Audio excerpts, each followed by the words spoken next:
Good evening. Tonight, let us talk about the skills that are inevitable in our generation, learning and innovation skills. Everything evolves: transportation, technology, even how we process information. But it seems traditional teaching methods in schools has not changed in decades. Is it time for the one-size-fits-all educational system to change? Today's learning needs to adapt to be exciting and stimulating and equip students with lifelong learning tools and confidence versus a rigid curriculum. Learn by focusing on the growth of the student as a whole rather than just the rigors of academia can help these developing human beings achieve their full potential. It has been said that learning and innovation skills are the skill sets that will set students who are prepared for this ever-changing world and workforce and those who are not. Because teachers of today are preparing students of tomorrow for jobs that don't yet exist, knowing how to learn is a must for our children. Not only that, but they have to be innovative and creative problem solvers. They must know how to look at a problem and find a solution for it, either something they create or know how to find the answer. We will not be there always to help them. Their parents will not always be there to help them.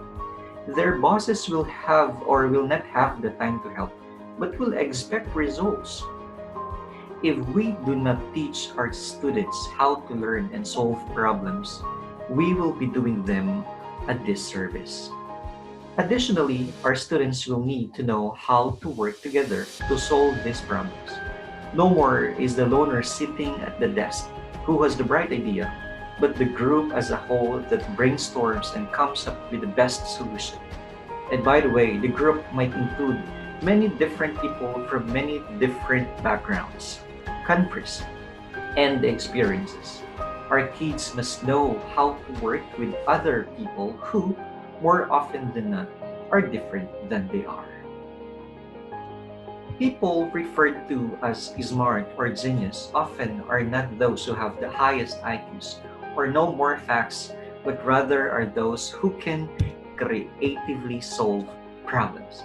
These individuals are not bound by the way others have done things in the past and are not afraid to try new approaches.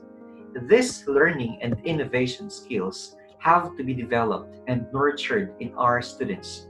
These skills are very different than memorizing how to solve a particular mathematical problem or repeating someone else's research. Students have to be encouraged to think outside of the proverbial box and learn it is okay to fail when breaking new ground and developing new ideas. Now, let's talk about creativity and innovation, the first among the learning and innovation skills. This includes thinking creatively. Our students should be developed to use a wide range of idea creation techniques, such as brainstorming. They should create new and worthwhile ideas, both incremental and radical concepts, and they should learn how to elaborate, refine, analyze, and evaluate their own ideas in order to improve and maximize creative efforts. Also, we need to encourage them to develop the skills in working creatively with others. They should develop, implement, and communicate new ideas to others effectively. Be open and responsive to new and diverse perspectives. Incorporate group input and feedback into the work. We need also to have them demonstrate originality and inventiveness in work and understand the real-world limits to adopting new ideas. They should view failure as an opportunity to learn, understand that creativity and innovation is a long-term cyclical process of small successes and frequent mistakes. Of course, implement innovations. They should act on creative ideas to make a tangible and useful contribution to the field in which the innovation will occur. Second, our students should also be critical thinkers and problem solvers. They should reason effectively by using various types of reasoning. It can be inductive or deductive or etc. as appropriate to the situation. They should learn how to use their systems thinking, analyze how parts of a whole interact with each other to produce overall outcomes in complex systems. They should also know how to make judgments and decisions, effectively analyze and evaluate evidence, arguments, claims, and beliefs. They should analyze and evaluate major alternative points of view, synthesize and make connections between information and arguments.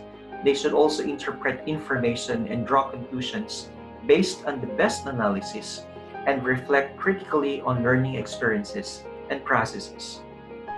Of course, we need to develop them the skills on how to solve problems. They should solve different kinds of non-familiar problems in both conventional and innovative ways. And the best avenue to test those kinds of solutions that they are thinking is inside the classroom. And the biggest responsibility on that avenue relies on the facilitators or on the teachers. Moreover, they should identify and ask significant questions that clarify various points of view and lead to better solutions. Now, let us now proceed to the third, communication and collaboration. They should communicate clearly. Articulate thoughts and ideas effectively using oral, written, and nonverbal communication skills in a variety of forms and contexts. They should listen effectively to decipher meaning, including knowledge and values and attitudes and intentions. Use communication for a range of purposes, example, to inform, to instruct, motivate, and persuade. They should also have the skills to utilize multiple media and technologies and how to judge their effectiveness a priori as well as assess their impact and communicate effectively in diverse environments, including multilingual environment. Of course, they need to collaborate with others, demonstrate ability to work effectively and respectfully with diverse teams.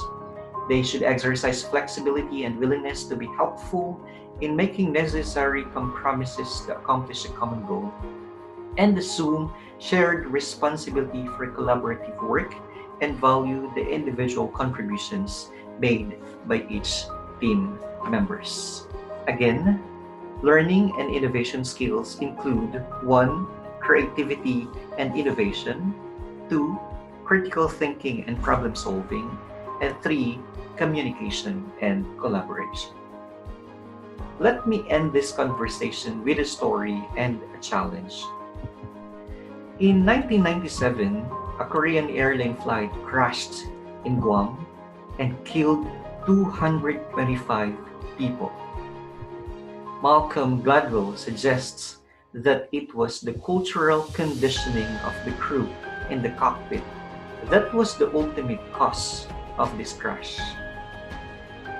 Asian cultures respect and value deference to authority, and it was this exact deference that led the co-pilot to hesitate in communicating the signs of danger to the captain. By the time he spoke up, it was 6 seconds before the impact, and it was too late. Could the freedom to question his superiors have led to a timely solution and averted this crash and saved all these lives? Perhaps, and of course, yes is the answer. We can trace back this kind of cultural conditioning. Questioning authority was downright dangerous. There was a palpable fear of the teachers at school. We were told what to do, when to do, and how to do everything. And because of this deference, we blindly follow directions without ever thinking for ourselves. At home, the underlying principle was do what you're told and don't ask why. Actually, we value cultural heritage.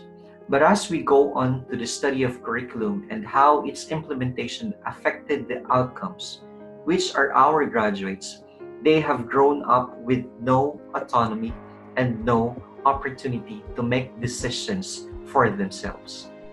They are co-pilots of their own lives. Imagine that here in the Philippines, though we have tried to innovate the teaching and learning process by the advent of the K-12 curriculum, we are still bounded by the traditional process that was exactly the same years back. There are maybe some glitters in the written curriculum, but the hindrances cause teachers to lean back to the traditional way of facilitating learning, then implementation suffers. And with that, instead of developing the 21st learning and innovation skills among our learners who have different needs than the learners who are living in the past, those skills were not developed. This education model was conceived during the Industrial Revolution based on standardizations, examinations, and the likes. Look at how far we have come from that time. The world has changed drastically since then, but the classrooms still look the same. Worst yet, the messaging is still the same. What our children needed then is very different from what our children need today. We look forward for our children a school that valued creativity, which is the wellspring of innovation. I have learned that every single child comes hardwired to be an innovator, and it is our responsibility as educators to nurture and to stoke that spirit. I wanted my children to experience a school that celebrates their uniqueness, their individuality, which we rejoice in their creativity. There are only two kinds of people. Guess what? It's you and everyone else. So remember, what they bring to this world is unique. Second, is that we teachers should value their opinions. We respect them and their abilities to think for themselves. Their thoughts have merit and let them feel free to express fearlessly and confidently. Lastly, very important, it's okay to fail.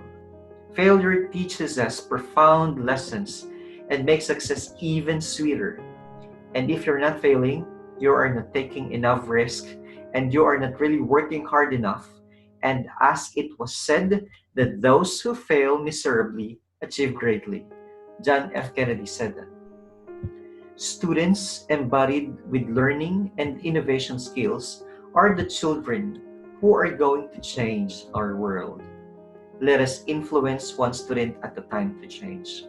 This student is only one of the millions of children who will change the world. So I urge you, I implore you, I challenge you to make sure that our students have the ability to think freely, that all of the students that we have in our lives need to know that they are all innovators, carrying and bearing the 21st century skills that should be given to them for them to be fluid in the society. There is not one child in this world who is not born to be an innovator. So let's encourage them and let's send them our messages of empowerment so that we may have a world that is full of these beautiful innovators. These are the references. Thank you very much, and God bless you all.